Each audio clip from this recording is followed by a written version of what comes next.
Hey guys, Silver here. Welcome to a new video. So today we're talking about stacking mistakes. Some I've made, some I haven't, some I have been close to making, some I've corrected before I've made them, and some I've heard other people make. There's plenty of people starting to stack gold and silver, and with starting anything new, things will happen. So quick fire. Some of the mistakes I've seen. So not starting. So for me, I was looking at gold and silver, for a couple of years before I ever actually did anything. Whilst I wasn't sat twiddling my thumbs, I was investing my money, I was doing very well in other assets.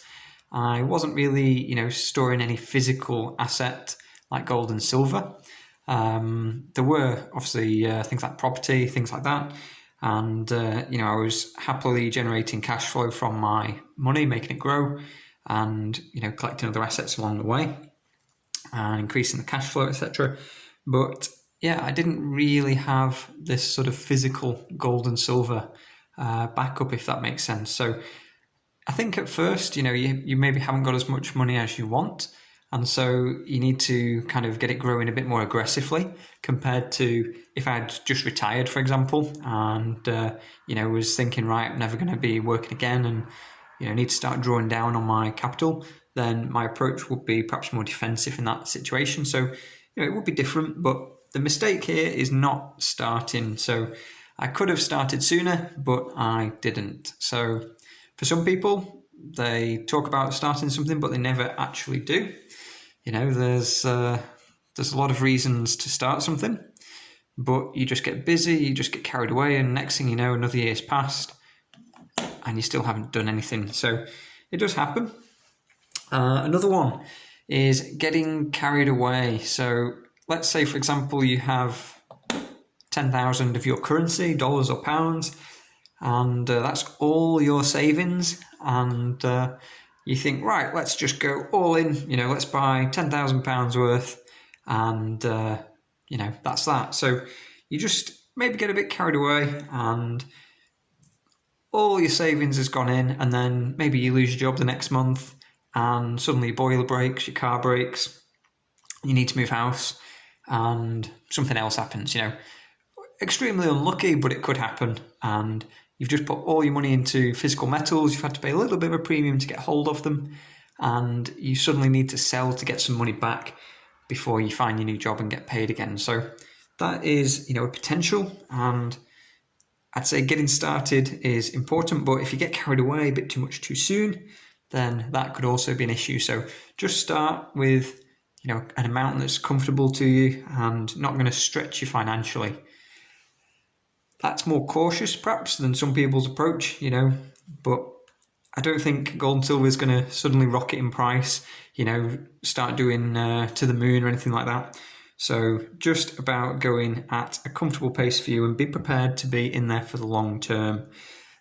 Next one is starting off with high premium pieces. So when you are first starting out, you perhaps don't have as much knowledge on, what a typical coin would cost. Something like the Buffalo in the UK is quite a high premium coin compared to something like the Krugerrand.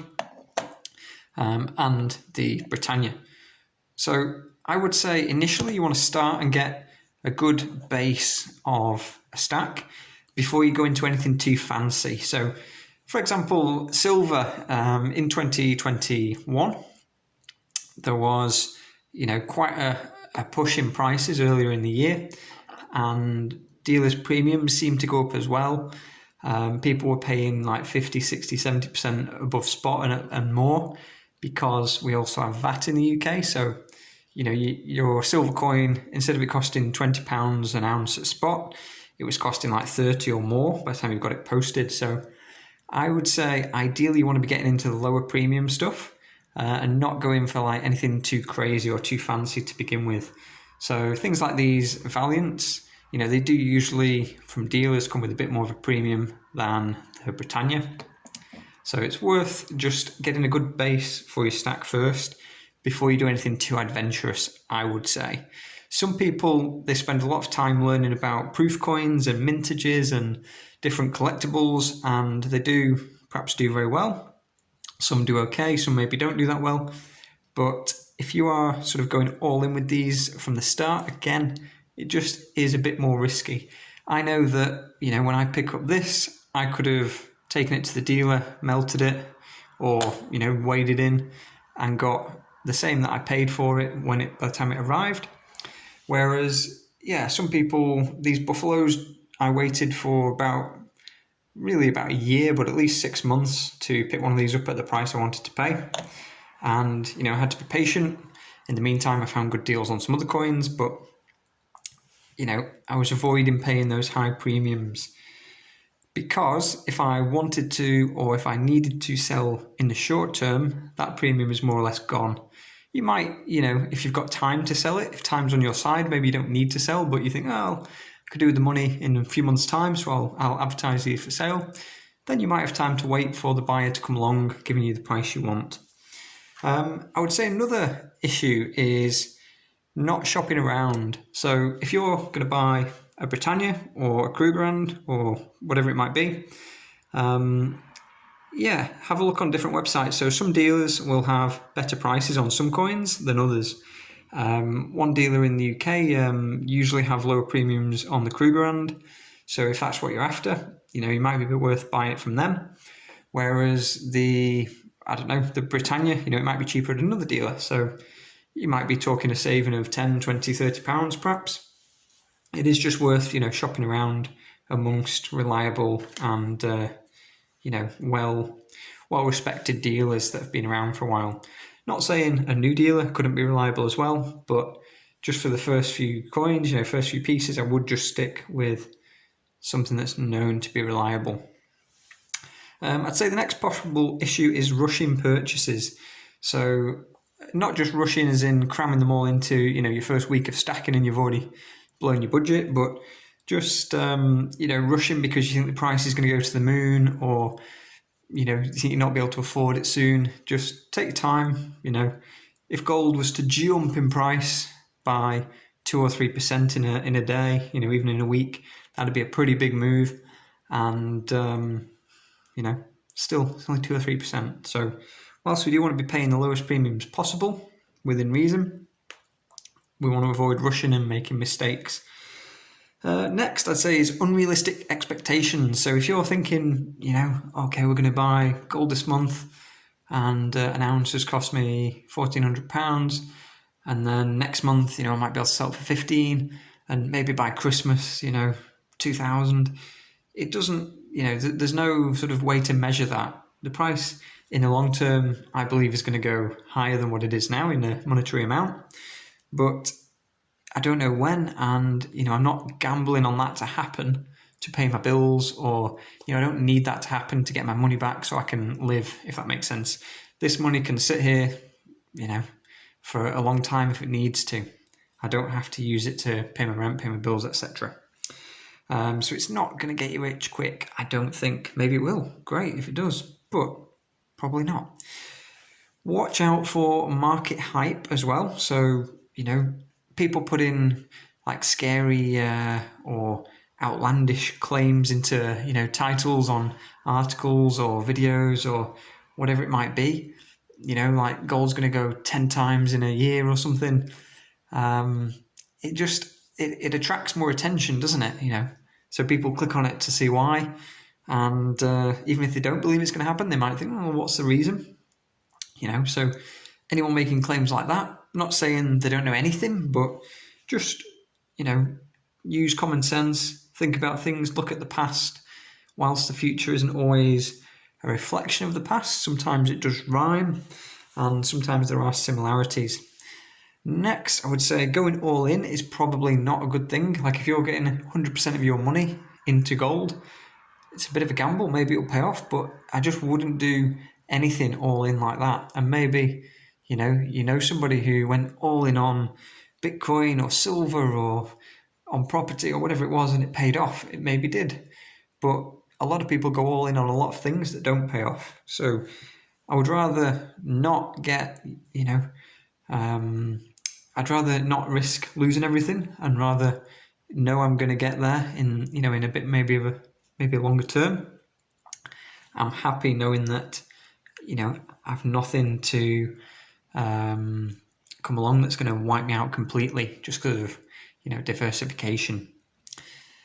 Next, I'd say not having an emergency fund. So like I say, if you had £10,000 or dollars or whatever it was to invest, and that's literally all your money that you've got, you know, every single penny, great, you know, it's better than obviously being in debt. But if that's what you've got, and you're going to need to pay bills, you're going to need to pay for things, you know, with your local fiat currency, whether it's dollars, whether it's pounds, whatever it might be, you do need to have some on hand, just for, you know, your obviously expenses, any unexpected ones.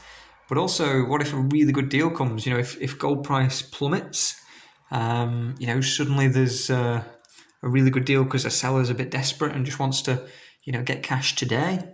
I can capitalize because I've got some cash on the side, just ready and waiting, you know, your dry powder. And coming over to the last couple of points. So another issue or potential mistake would be buying fake items. So you can look on eBay, you can look on, you know, other platforms, and you often see things like, you know, gold coin for sale, found in a house clearance. Don't know if it's genuine, but this is the price, and, you know, people start bidding. Whilst it could be genuine, you know, it's just not worth the risk. And if someone's selling 1 ounce of gold for, like, you know, £100 or £200, you know, a tenth of the spot price, it's just not going to be real, is it? You know, if they could sell it, you know, they would just walk to a bullion dealer and get spot price for it, wouldn't they? Surely. Next, not considering an exit plan and not having any feedback when you come to sell on the local market, on a second-hand market. So if you are, you know, just buying it, you've not really thought about what you're going to do with it at the end, or when you come to sell, then you could have some issues. So, for example, you know, join a forum, join a platform, join some sort of, you know, community that maybe has feedback and, you know, buying and selling systems, and start building up a bit of reputation before you have to sell. You know, if you pop along, maybe there's a selling forum you pop onto, and, you know, you've racked up 10 ounces of gold, and you just pop on, join the forum, and that afternoon you're straight away in there, yep, selling 10 ounces. People are going to be, you know, a little bit skeptical because you've no feedback, you know, you've just popped up out of nowhere. And if you've been an established member, you've been, you know, known in the community and people can vouch for you. Like, oh yeah, I bought some 1/4 ounce coins off this guy, you know, 2 years ago. And somebody else 6 months ago, yeah, I bought a 10th ounce off him. And somebody else, oh yeah, I bought, you know, I've dealt with him in the past and he's bought from me. And yeah, I sold him those coins. You know, you've got people to vouch for you, then it puts you in a much better position. It's just, it gives you another option. You might just, you know, email a dealer and post it to them and that's that. But, you know, you might be able to get yourself a little bit more of a premium back if you're selling on the second-hand market. Or maybe it's Christmas like now when I record the video and you just can't get to a dealer. You know, maybe your dealers are closed because it's a holidays or a pandemic or whatever it is, and the lockdown just gives you more and more options. So hope you enjoyed the video. Let me know if you made any mistakes, if there's any that I've just saved you from. Would love to hear, and we'll see you next time.